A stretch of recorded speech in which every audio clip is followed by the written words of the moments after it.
여러분 혹시 가위바위보 잘 하시는 편이십니까? 보통 이 가위바위보를 할 때는 이 가위나 바위나 보자기 셋 중에 하나를 내는 것이기 때문에 이길 확률이 33.3%라고 생각을 하지만 실제로는 그렇지 않습니다. 이 사람들이 가위바위보를 할 때 어떤 모양을 낼까? 750명 정도 되는 사람들이요, 가위바위보를 11,567번을 해봤더니 이런 결과가 나왔어요. 이 바위를 낸 경우가 4,054번으로 가장 많았고, 보자기를 낸 경우가 3,849번으로 두 번째로 많았고, 또 가위를 낸 경우가 3,664번으로 가장 적었습니다. 1892년에 영국의 런던에서 설립이 돼서 지금까지 명맥을 이어오고 있는 세계 가위바위보 협회라는 곳이 있습니다. 100년이 넘었으니 꽤 길죠. 이 협회의 통계 조사를 봐도 사람들이 가위를 낼 확률은 29.6%밖에 되지 않는다고 해요. 따라서 가위바위보를 할 때 이기고 싶으면 확률적으로 보자기를 내는 게 유리합니다. 사람들이 가장 많이 내는 것이 주먹이기 때문에 보자기를 내면 이길 확률이 높아지는 것이고, 사람들이 가장 적게 내는 것이 가위이기 때문에 보자기를 내면 질 확률이 적어지는 것이죠. 이 가위바위보가 단순한 게임 같지만 가만히 보면 이 가위나 바위나 보자기나 이 세 가지 손의 모양은 이 사람이 살아가는 삶의 모습을 보여주는 것 같기도 합니다. 사람이 평생 동안 어쩔 때는 가위의 모습 같은 모습을 가지고 살 때도 있고, 바위의 모습을 가지고 살 때도 있고, 또 보자기의 모습을 가지고 살 때도 있기 때문이에요. 먼저 사람은 태어날 때에 이 주먹을 쥔 바위의 모습의 삶의 모습을 가지게 됩니다. 이 바위 손은 무엇인가를 꼭 쥐려는 그런 모습이죠. 실제로 사람이 태어나면 아기는 이 손가락의 근육이 이렇게 쥐는 근육은 발달했지만 펴는 근육이 아직 발달하지 못해서 주먹을 꼭 쥐는 것인데요, 그럼에도 불구하고 유대인의 탈무드에 보면은 어린 아이일수록 주먹을 꼭 쥐는 이유가 세상의 모든 것을 다 움켜쥐려고 하기 때문이다라고 말을 합니다. 그 정도로 사람은 이 소유욕이 강하기 때문이죠. 그리고 소유욕은 가만히 보면 나이가 어리면 어릴수록 더 많이 가지게 됩니다. 그러나 사람이 그런 어린 시절을 지나서 조금 성장하게 되면은 이제는 주먹을 쥔 바위의 모습이 아니라 가위의 모습을 가지고 살게 됩니다. 이전까지는 내 것만 생각하고 살다가 조금씩은 다른 사람을 생각하게 되는 것이고, 다른 사람의 존재를 인식하게 되면서 이 두 가지 손가락이 다른 사람을 향해서 펴지게 되는 것이죠. 하지만 손가락 두 개가 다른 사람을 통해서 펴졌다고 한들 나머지 세 개의 손가락은 여전히 움켜쥐고 있습니다. 여전히 다른 사람에 대한 관심보다는 나 자신에 대한 관심이 더 많은 시기가 되는 거죠. 그런 사람이 이제 성숙의 단계에 접어들게 되면, 성숙하게 되면 나머지 세 손가락도 펴게 되는 보자기의 모습을 가지게 되는 겁니다. 이 보자기의 모습이라는 것은요, 내 손에 아무것도 없다라는 표시가 되기도 합니다. 내 것은 하나도 없다라는 그런 표현이죠. 사람은 성숙해질수록 나보다는 남을 위해서 살게 되는 겁니다.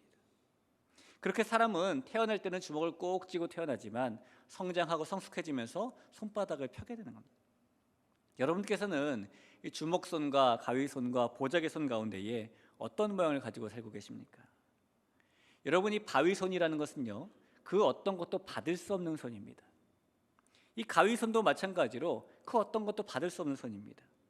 그러나 이 보자기의 손은 비어있는 것 같지만 이렇게 돌리면 무엇이든 받을 수 있는 그런 손이 됩니다.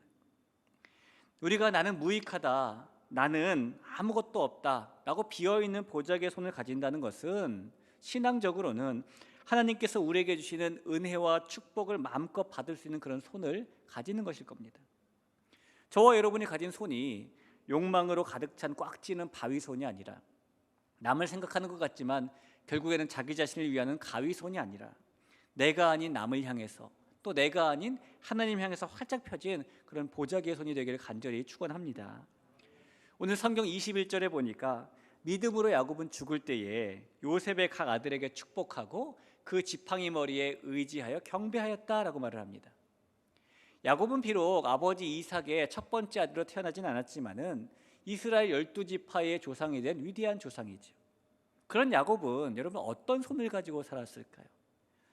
오늘 야곱이 가졌던 손을 우리가 좀 살펴보면서 우리 자신이 가지고 있는 손도 거울로 한번 비춰봤으면 좋겠습니다. 이 야곱이 가장 먼저 가진 손은 욕망의 손입니다. 이 결혼한 지 20년 만에 리브가가 임신을 하게 되었습니다. 여러분 20년 만에 임신하게 되었으니 얼마나 기뻤을까요? 아마 리브가는 상상해 보건대 입덧을 하는 괴로움도 기뻤을 것이고 이렇게 몸이 무거워지는 것도 기뻤을 겁니다. 그런데 그렇게 기뻐야 되는 임신 기간이 리브가에게는 근심 기간이 됩니다. 왜냐하면 뱃속에 있는 두 쌍둥이가 서로 싸웠기 때문입니다. 이 두 태아가 얼마나 싸웠는지 리브가는 너무 그것이 걱정이 되어서 하나님께 기도 제목으로 올려드릴 정도였어요. 창세기 25장 22절에 보니까 그 아들들이 그의 태 속에서 서로 싸우는지라 그가 이르되 이럴 경우에는 내가 어찌할꼬 하고 가서 여호와께 묻자온대라고 말을 하죠. 어떤 분들은 혹시 엄마 뱃속에 있는 태아가 싸우면 얼마나 싸운다고 그러나 리브가가 심한 태동을 느낀 거겠지라고 생각하는 분이 계실지도 모르겠어요. 그러나 성경을 보면 리브가가 태동을 심하게 느낀 것이 아니라 실제로 두 태아가 싸운 겁니다. 조금 전에 읽어드린 창세기 25장에 그의 태 속에서 서로 싸우는지라라는 말이 있었는데요, 이때 이 싸운다는 말이 히브리 말로 라차츠라고 합니다. 이 라차츠가 싸운다라는 뜻인데, 여러분 싸움에는 여러 가지 종류의 싸움이 있잖아요. 뭐 감정 싸움도 있고 말싸움도 있고 눈싸움도 있고 치고받는 싸움도 있겠죠. 히브리어 라차츠라는 단어는 상대방을 부셔뜨릴 정도로 치고받는 싸움을 말하는 겁니다. 성경에 이 단어가 다르게 쓰인 용례가 있는데요, 그 용례를 보면은 이 싸움이 얼마나 격렬한 싸움인지를 엿볼 수가 있어요. 사사기 9장 53절을 볼까요? 한 여인이 맷돌 윗짝을 아비멜렉의 머리 위에 내려 던져 그의 두개골을 깨뜨리니라고 말하죠. 여기서 두개골을 깨뜨렸을 때 깨뜨리다라는 말이 히브리 말로 라차치입니다. 또 시편 74편 14절을 보죠. 리오야단의 머리를 부수시고 그것을 사막에 사는 자에게 음식물로 주셨으며, 여기서 머리를 부수시고라는 말이 있는데 부수다라는 말이 히브리 말로 라차치입니다. 리브가의 태중에서 아이들이 서로 싸운다는 단어와 두개골을 깨뜨린다는 단어, 머리를 부순다는 단어가 똑같은 단어인 것이죠. 그러니 리브가가 느낀 건 단순히 심한 태동이 아니라 실제로 두 태아가 격렬하게 안에서 싸웠다는 겁니다. 야곱은 어머니의 뱃속에서부터 형 에서와 서로를 부서뜨릴 정도로 심하게 싸운 그런 사람이에요. 도대체 엄마 뱃속에서부터 야곱은 왜 이렇게 에서와 싸우는 걸까요? 우리는 야곱의 이 손이 등장하는 성경 구절을 통해서 그 이유를 발견할 수 있는데요, 창세기 25장 26절 한번 보시죠. 후에 나온 아우는 손으로 에서의 발꿈치를 잡았으므로 그 이름을 야곱이라 하였으며 리브가가 그들을 낳을 때 이삭이 60세였더라. 야곱이 어머니 뱃속에서 나올 때에 손으로 형 에서의 발꿈치를 잡고 나왔습니다. 여러분 생각해 보세요. 보통 아이들이 엄마 뱃속에서 나올 때에 어느 신체 부위부터 먼저 나옵니까? 머리부터 나오죠. 그래야 됩니다. 그런데 야곱은 어느 신체부터 나왔을까요? 손부터 나왔다는 겁니다. 에서의 발꿈치를 잡았으니까 이렇게 하고 나왔겠죠. 어머니가 위험에 빠지게 만들 수 있는 아주 위험천만한 일을 야곱이 하고 있는 겁니다.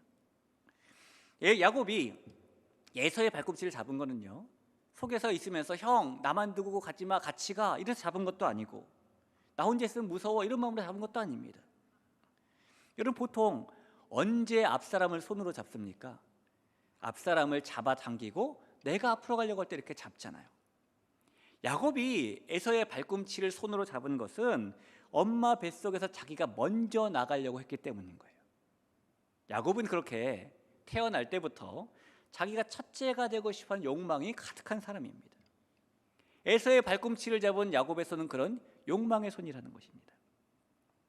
야곱이 그런 욕망을 가지고 있었던 것은 지난주에 잠깐 말씀드린 바와 같이 당시의 장자권의 축복이 첫째를 통해 흘러갔기 때문입니다.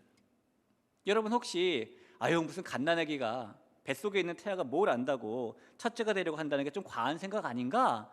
라고 생각하실 수도 있는데요, 야곱의 생애를 보면은 그런 생각이 과한 생각이 아니라는 것을 알 수 있어요. 에서의 발꿈치를 잡고라도 자기가 첫째가 되려고 했던 야곱은 어쩔 수 없이 둘째가 되었습니다. 그러나 그는 계속해서 첫째의 자리를 노리죠. 팥죽으로 형 에서의 장자권을 살려고 했던 사건이라던가, 비록 어머니가 시켰다고 하지만 형 에서인 척 아버지 이삭에게 나아갔던 사건이라든가, 이런 걸 보면은 야곱은 어떻게 해서든지 첫째가 되려는 욕망이 마음속에 가득한 그런 사람입니다. 왜요? 첫째가 되어야만 아버지의 축복을 받을 수 있다고 생각하기 때문인 거죠. 그러니 그 욕망이 멈추지 않는 겁니다. 여러분, 하나님께서는 리브가에게 첫째가 아니라 둘째에게 축복을 주신다라고 약속을 하셨습니다. 큰 자가 작은 자를 섬기리라 말씀하셨어요. 그렇다면 야곱은 꼭 아버지 이삭에게 축복을 받지 않더라도 하나님의 축복을 받는 존재이죠. 이 축복은 이삭을 통해 오는 것이 아니라 하나님을 통해 오는 것이기 때문에 그가 첫째가 될 필요는 없는 겁니다. 그러나 야곱은 어떻게 해서든지 장자로서의 축복을 받기 위해서 아버지의 축복을 받으려고, 어떻게 해서든지 그 상속권의 주인공이 되려고 그 첫째가 되려는 욕망을 끊임없이 가지고 살아갑니다.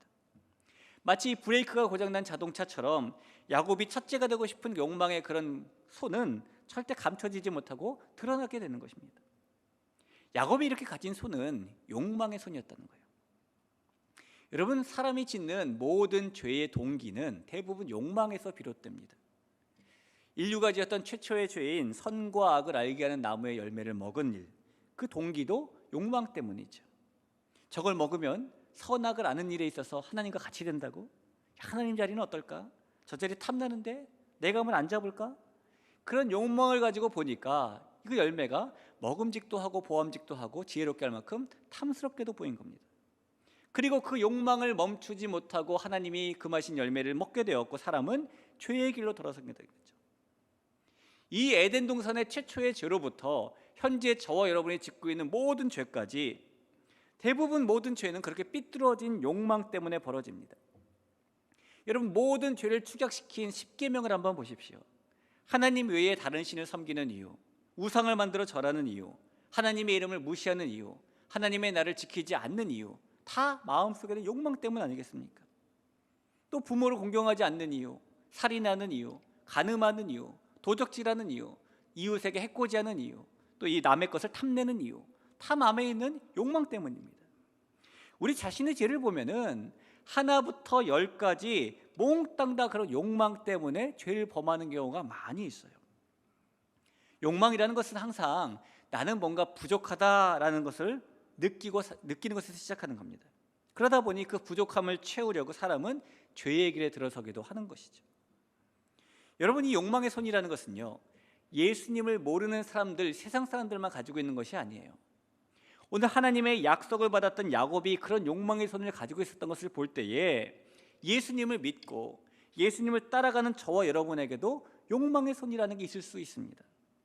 그래서 그 욕망 때문에 우리가 예를 들면 회사에 나가서 일을 하면서도 출퇴근 시간에 근무 시간을 늘려서 기록하기도 하는 것이고, 나 좀 잘 나가보겠다고 다른 사람을 마음을 후벼파기도 하는 것이고, 남의 돈을 쉽게 가지려고 중간에서 술을 쓰기도 하는 것이고, 내가 높은 자리에 올라가겠다고 남을 미쳐버리기도 하는 것입니다. 그렇게 발꿈치라도 잡고서 먼저 나오고 싶은 욕망의 손을 저와 여러분은 늘 죄 가운데 가지고 살기도 하는 것이죠. 사랑하는 성도 여러분, 우리가 꽉 쥔 것 같아도 실상 펴보면 아무것도 없는 것이 욕망의 손입니다. 이 형을 부셔버릴 마음, 그런 욕망을 가지고 있었던 야곱을 보면서 저와 여러분은 이 욕망의 손으로 죄를 범하며 사는 것이 아니라 욕망 대신 하나님의 열망을 따라 살 수 있는 우리가 되길 간절히 축원합니다. 이 야곱에 가졌던 두 번째 손은요, 속이는 손입니다. 창세기 27장 22절부터 24절 한번 볼까요? 야곱이 그 아버지 이삭에게 가까이 가니 이삭이 만지며 이르되 음성은 야곱의 음성이나 손은 에서의 손이로다 하며 그의 손이 형 에서의 손과 같이 털이 있으므로 분별하지 못하였고 축복하였더라. 이삭이 이르되 내가 참 내 아들 에서냐? 그가 대답하되 그러하니이다. 에서가 사냥을 하러 간 사이에 야곱은 아버지 이삭에게 속이는 손을 내밉니다. 그리고 그 속이는 손을 내밀면서 야곱은 아버지에게 본격적으로 거짓말을 하게 되죠. 창세기 27장 19절을 보죠. 야곱이 아버지에게 대답하되 나는 아버지의 맏아들 에서로소이다. 아버지께서 내게 명하신 대로 내가 하였사오니 원하건대 일어나 앉아서 내가 사냥한 고기를 잡수시고 아버지 마음껏 내게 축복하소서. 야곱이 아버지에게 대답할 때 나는 아버지의 맏아들 에서로소이다. 거짓말이죠. 아버지께서 내게 명하신 대로, 언제 아버지가 자기에게 명했습니까? 거짓말이죠. 내가 사냥한 고기를 잡수시고, 이 고기 자기가 사냥한 거 아니잖아요. 엄마가 저 염소떼가 3마리 가져와라는 그런 고기잖아요. 거짓말이죠. 또 이어서 창세기 27장 20절에 보면 야곱이 이런 거짓말을 합니다. 이삭이 그의 아들에게 이르되 내 아들아 내가 어떻게 이같이 속히 잡았느냐. 그가 이르되 아버지 하나님 여호와께서 나로 순조롭게 만나게 하셨음이니이다. 하나님이 사냥이 잘 되도록 도와주셨다라고 하나님까지 팔면서 거짓말을 합니다. 야곱은 아버지 이삭에게 처음부터 끝까지 거짓말로 시작해서 거짓말로 마치는 속이는 손을 지금 내밀고 있는 거예요. 우리는 흔히 이 거짓된 태도라든가 거짓말에 대해서는 이게 그렇게 심각한 죄가 아니다라고 너그러운 마음을 가지고 있지만 거짓말은 결코 가벼운 죄가 아닙니다. 죄라는 것은요, 경하고 중한 게 없는 거예요. 왜냐하면 우리가 중하게 보는 그 죄의 결과도 예수님의 십자가 피고, 우리가 경하게 보는 그 죄의 결과도 예수님의 십자가 피기 때문이에요. 그 대가가 똑같다면 원인도 가치가 똑같아야 되는 것이죠. 따라서 죄에는 경중이 없는 겁니다. 특별히 거짓말이라는 것은 먼 세계에 사는 사람들과 내 사이에서 일어나는 것이 아니라 나와 가까운 사람들 사이에서 일어나는 것이죠. 그래서 10계명의 9계명을 봐도요, 단순히 거짓 증언하지 말라라고 말하지 않고 내 이웃에 대해서 거짓 증언하지 말라라고 말합니다. 실제로 우리가 생판 모르는 사람에게 거짓말을 하고 모르는 사람에게 속기보다는 아는 사람을 속이고 아는 사람에게 속게 되는 이 경우가 많이 있습니다. 그래서 여러분, 보이스피싱 있죠. 옛날에 유행했던 그런 거 있잖아요. 고객님 당황하셨어요? 이런 거 있잖아요. 우리가 이 보이스피싱을 당하면 사기를 당해서 돈을 사기당한 것도 분하고 억울하지만 평소에 나랑 같이 밥도 먹고 나랑 같이 놀러도 다니고 친구인 것처럼 여기게 놓고 완전히 뒤통수를 치면서 나를 속인 것에 대해서 그 사람에 대해서 더 화가 나고 분하게 되는 것이 사실이죠. 거짓말은 이렇게 서로 아는 사람들 사이에서 일어나게 됩니다. 아무리 좋은 모임이라도, 심지어 우리처럼 믿음을 바탕으로 한 신앙의 공동체라도 그 안에서 거짓된 모습이 나타납니다. 서로 돕고 친하지만은 은근한 경쟁이 그 안에 있기 때문입니다. 서로 웃으면서 이번에 좋은 옷 샀네 라고 말하지만 속으로는 쟤는 어디서 돈이 나서 맨날 저런 걸 사? 이런 마음을 가집니다. 한편으로는 가족 같으면서도 한편으로는 우리 안에 남아있는 시기심, 질투, 집착, 열등감, 그런 것들이 우리를 사로잡기 시작하면은 서로를 향해서 거짓말이 무섭게 시작되는 겁니다. 아무리 법이 없어도 살 것 같이 심성이 고운 사람도요, 그 마음에 집착이나 꼬임이나 시기심이나 열등감이 점점 생기기 시작하면 겉보기에는 친구처럼 대할지 몰라도 거짓말할 충분한 준비가 그 안에서는 되고 있는 겁니다. 여러분께서는 하루에 거짓말을 몇 번 정도 하시고 사시나요? 한 조사 결과에 의하면은 남자는 평균적으로 하루에 6번 정도 거짓말을 하고 여자는 평균적으로 3번 정도 거짓말을 한다고 해요. 남자들이 잘하는 거짓말이 있는데 여성분들 잘 들어보십시오. 남자들이 이런 거짓말을 잘한답니다. 첫 번째로 잘하는 거짓말은 난 괜찮아 라고 말하는 거짓말이래요. 실제로 속은 안 괜찮은 거죠. 두 번째로 잘하는 거짓말은 술 마시는 사람들이 이 잔이 마지막이야 라고 말하는 게 거짓말이랍니다. 세 번째로 잘하는 남자들의 거짓말은 당신이 뭐가 뚱뚱해 날씬하지? 이런 거짓말이 있대요. 네 번째 잘하는 거짓말은 핸드폰 벨이 안 울렸어 라는 거짓말이고, 다섯 번째 잘하는 거짓말은 지금 가는 중이야 이런 거짓말이랍니다. 여성이 잘하는 거짓말도 있어요. 남자분들이 이번엔 잘 들어보십시오. 여성이 잘하는 거짓말 첫 번째는 남자와 똑같아요. 난 괜찮아 라고 말하는 거죠. 그러나 속은 안 괜찮아요. 두 번째로 여성들이 가장 많이 하는 거짓말은 이거 새로 산 거 아니야, 원래 있던 거야 라는 거짓말이랍니다. 웃으시면 들켜요. 세 번째로 여자들이 많이 하는 거짓말은 뭐냐면 비슷한데 이거 비싼 거 아니야, 세일 상품이야 이렇게 말하는 거죠. 네 번째 여자들이 잘하는 거짓말, 머리 아파 이런 거짓말이 있대요. 다섯 번째로 잘하는 거짓말은요, 남편 몰래 버린 물건을 어느 날 남편이 찾으면 안 버렸는데 어디 갔지? 이렇게 말하는 거짓말이 있답니다. 사람들이 하는 거짓말 중에는 작정한 거짓말이라는 게 있어요. 이 작정한 거짓말은 내가 지금 하는 말이 거짓말인 줄 알고 하는 거짓말입니다. 그런 거짓말은 아예 이 상대방을 속이려는 의도를 가지고 하는 것이죠. 또 사람들이 하는 거짓말 중에는 은근한 거짓말이라는 게 있습니다. 은근한 거짓말은 이 정도는 거짓말이 아니야 라고 생각하며 하는 거짓말인데요. 예를 들면 상대방과 이야기를 하는 가운데에 내가 원하는 대답을 듣기 위해서, 내가 원하는 상황을 만들기 위해서 말을 은근히 바꿔나가는 거 있죠. 중요한 내용은 아주 작게 왜곡하고요. 뭐 그랬다는데 신경 쓰지 마, 별거 아니야. 대신에 중요하지 않은 것은 크게 부풀립니다. 그 사람은 아무 의미 없이 지나가면서 한 말임에도 불구하고 그 말을 듣고 다른 사람에게 전할 때는 아니 다른 사람도 아니고 걔가 그랬어 라고 말하는 거죠. 교묘하게 말을 바꾸기도 합니다. 내가 그렇게 말한 게 아니라 나도 들은 거야. 사실이 아님을 알면서도 입을 꾹 다물고 있기도 합니다. 그러면서 나는 말을 안 한 것뿐이지 거짓말한 것은 아니야 라고 생각하는 것이죠.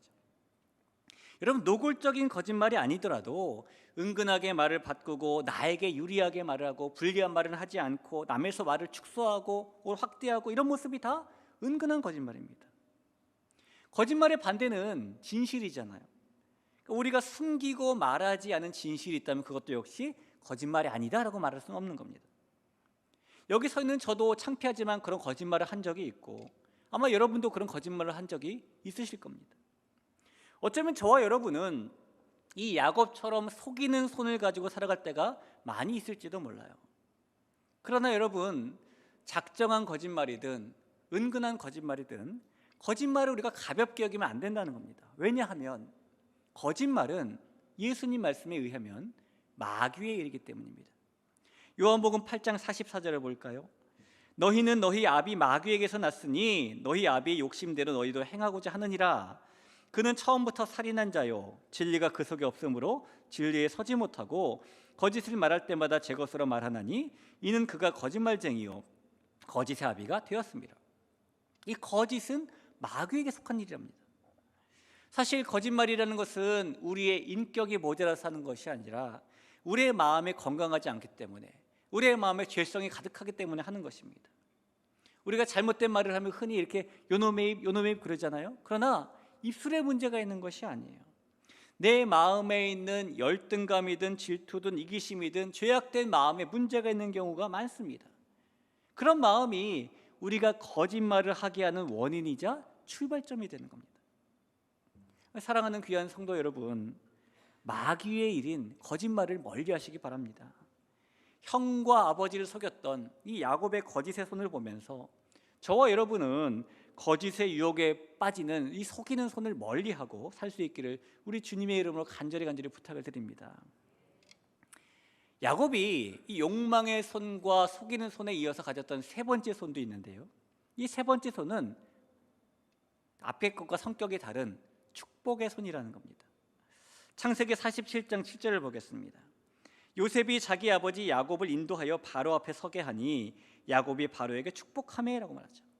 고향으로 돌아와서 요셉을 잃고 긴 세월을 보낸 다음 다시 요셉을 만난 후에 이 촌부인 야곱의 손은 애굽의 왕인 바로를 축복하는 손이 되었습니다. 창세기 48장 14절에 보면 이스라엘이 야곱을 말합니다. 야곱이 오른손을 펴서 처남 에브라임의 머리에 얹고 왼손을 펴서 므낫세의 머리에 얹으니 므낫세는 장자라도 팔을 엇바꾸어 얹었더라. 또 야곱의 손이 요셉의 두 아들을 축복하는 그런 축복의 손이 되었습니다. 또 그 창세기 다음 장에 가보면 이 야곱의 손은 12아들 12지파를 축복하는 손이 되죠. 여러분, 이 부분에서 우리가 궁금한 게 하나 생기게 됩니다. 아니, 그전까지는 욕망의 손이었고 그전까지는 속이는 손이었는데 어떻게 야곱의 손이 이렇게 축복의 손으로 바뀌었느냐라는 것이죠. 우리가 욕망의 손을 가지고 살고 속이는 손을 가지고 사는데 어떻게 우리의 손이 축복의 손으로 바뀔 수 있는가의 문제이기도 합니다. 그 답은 야곱이 건넜던 야복강의 사건에서 우리가 발견할 수가 있어요. 이 형 에서를 피해서 도망갔던 야곱이 밧단아람에서 20년이 넘는 세월을 보내고 고향으로 돌아오게 되었는데 이 고향이 가까우면 가까워질수록 야곱의 마음이 편하지 않았습니다. 왜냐하면 고향에는 자기가 속이고 빼앗았던 형 에서가 원한을 품고 여전히 있기 때문이죠. 야곱이 형의 마음을 알아보려고 사람을 미리 살짝 보냈는데 염탐하고 돌아온 사람이 하는 말이 형 에서가 400명을 이끌고 오고 있다는 거예요. 그 소식을 들은 야곱의 마음이 덜컥 내려앉습니다. 여러분, 400명이면 환영하는 인파치고 너무 많잖아요. 야곱이 두근반 세근반 막 가슴이 뛰는데 어떻게 볼 도리가 없어요. 이대로 가다가는 증오와 분노로 가득한 형과 400명을 만나게 될 것이고, 만나면 국물도 없을 겁니다. 그래서 야곱이 양과 소와 나귀와 염소와 낙타와 총 530마리의 가축을 모아서 종들에게 들려가지고 형 에서에게 먼저 보내죠. 종들에게 신신당부하기를, 에서를 만나면 이렇게 말해라. 이것들은 에서님의 종 야곱이 보내는 예물입니다 라고 말하면서 시키면서 형 에서의 마음이 누그러지기를 기대합니다. 그렇게 뇌물과 같은 선물을 형에게 보내고도 마음이 안심이 안 된 야곱이 이번에는 모든 소유와 자기의 가족들을 먼저 야복강을 건너게 했어요. 그리고 자기는 혼자 남았습니다. 만약에 형이 400명을 이끌고 자기 일행을 공격하면 맨 뒤에 혼자 남은 자기는 두 다리로 도망가야 되겠다는 그런 생각이었던 것이죠. 그런데 혼자 남은 야곱에게 그날 밤에 갑자기 어떤 사람이 나타나더니 몸싸움을 벌이기 시작하고 싸움이 벌어집니다. 형 에서가 언제 올지도 모르는데 막 싸움을 하고 있으니 여기 나 있어라고 광고하는 것과 똑같아서 야곱의 마음속에 조바심이 들었을 겁니다. 어서 싸움을 거는 이 상대를 쓰러뜨리고 내가 도망을 쳐야 되겠는데 온 힘을 다해서 상대를 꺾으려고 해도 야곱이 뜻대로 되지 않습니다.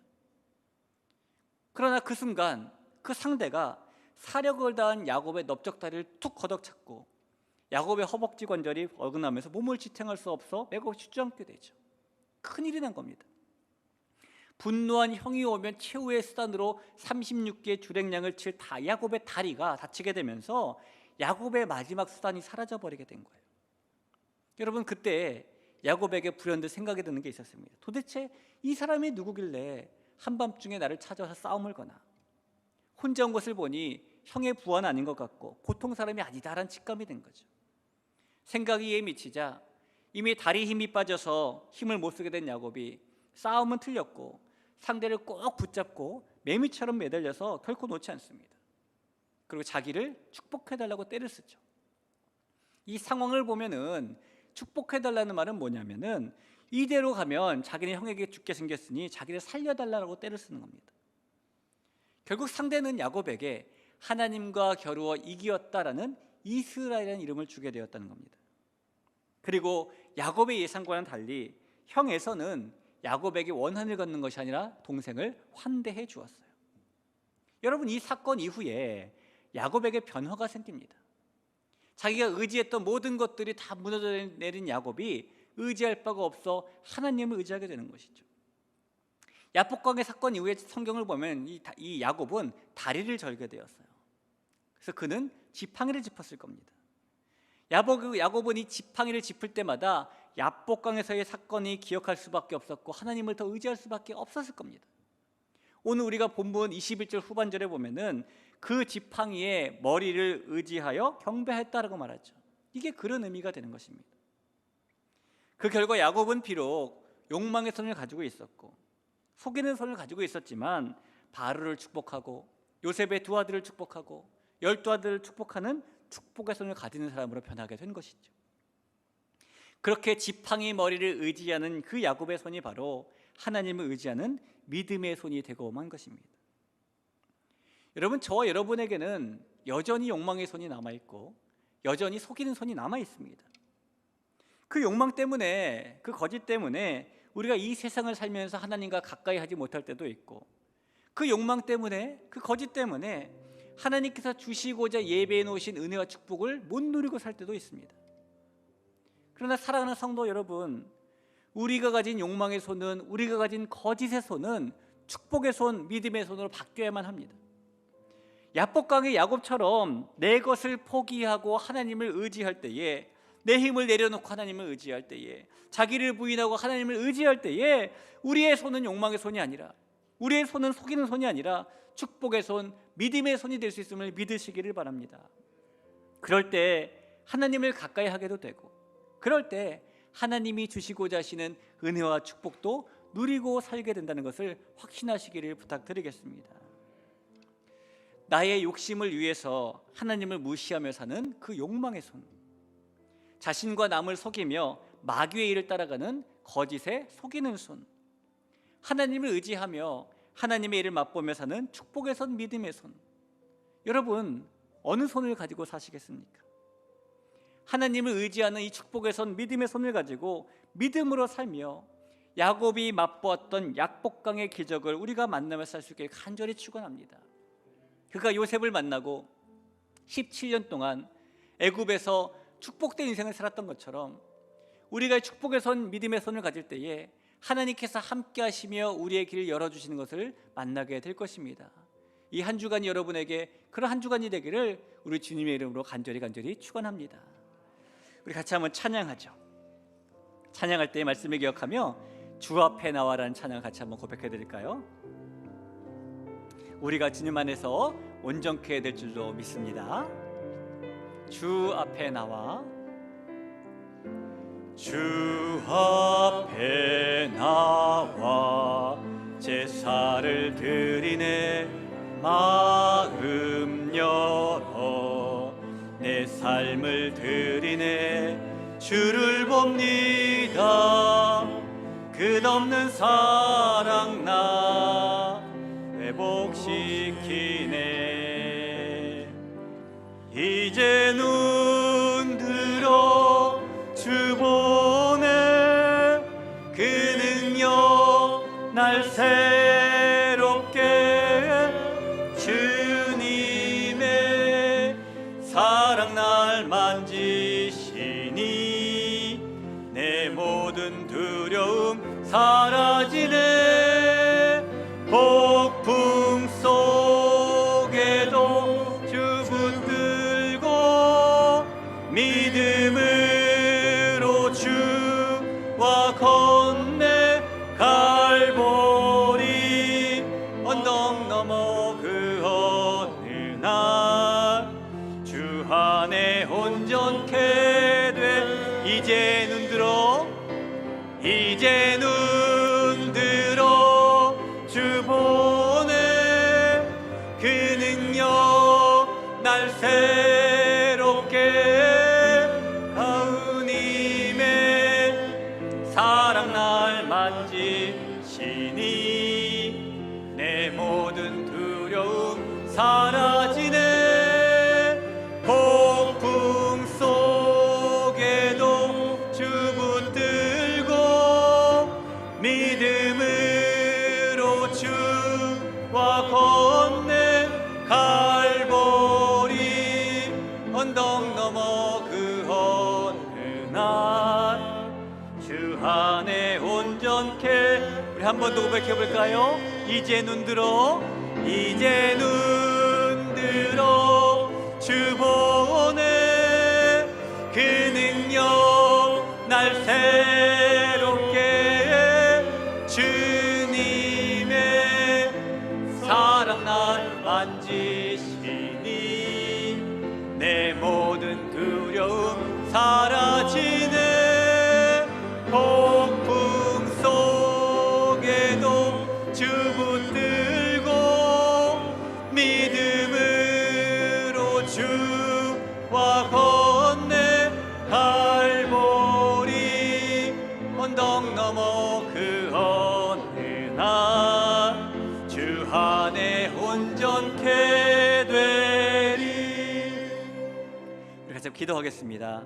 말씀을 기억하면서 기도할 때에 우리가 욕망의 손을 가지고 있을지라도 속이는 손을 가지고 있을지라도 우리 주님 안에서 온전케 될 줄로 믿습니다.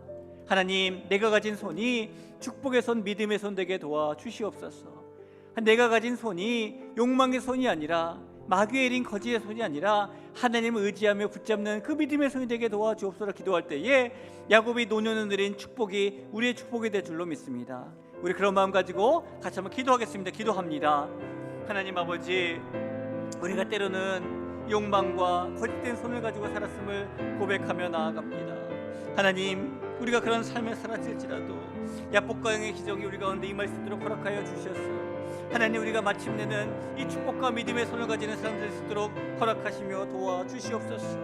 하나님, 그 은혜의 길을 걸어갈 때에 하나님께서 우리 각 사람을 도우시고 인도하여 주셨소. 하나님, 우리가 주님을 붙잡고 주님의 말씀을 의지하며 하나님 하고 나아가는 그런 삶을 살아갈 때에 우리가 야곱이 누린 축복을 누리게 될 줄 믿사오니 하나님, 그런 삶을 살아가는 우리가 되도록 도우시며 인도하여 주셔서 하나님과 더 이상 가지고 있는 욕망의 손을 쳐버리고 이 거짓된 손을 쳐버리고 오직 하나님이 주신 축복과 믿음의 손을 가지고 살아갈 수 있도록 은혜를 더하여 주시옵소서. 그 마음 가지고 나갈 때에 우리 각 사람에게 하나님께서 함께해 주셔서 믿음으로 함께 걷는 귀한 발걸음이 우리 걸음 될 수 있도록 도우시며 인도하여 주옵소서. 하나님이 그렇게 은혜를 베풀어 주시옵소서.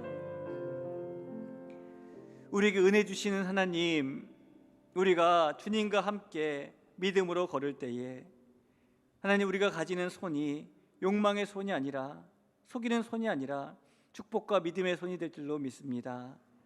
하나님, 이 땅을 살아면서 죄와 가까운 그 욕망의 손을 저버리고 이 땅을 살아가면서 마귀의 일인 그 속이는 손을 버리고 하나님이 주시는 축복과 믿음의 손을 가지고 걸어갈 때에 야곱이 노년에 누렸던 그 축복이 우리의 축복이 될 줄로 믿사오니 하나님, 여기 모인 모든 대길의 귀한 가족들에게 그런 은혜를 베풀어 주시옵소서.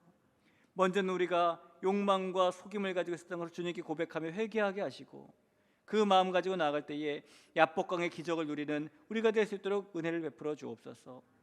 이 한 주간도 그 하나님께서 우리 가운데 은혜 주시며 함께 하심이 증거되며 간증되는 귀한 시간 될 수 있도록 은혜의 은혜를 더하여 주시옵소서.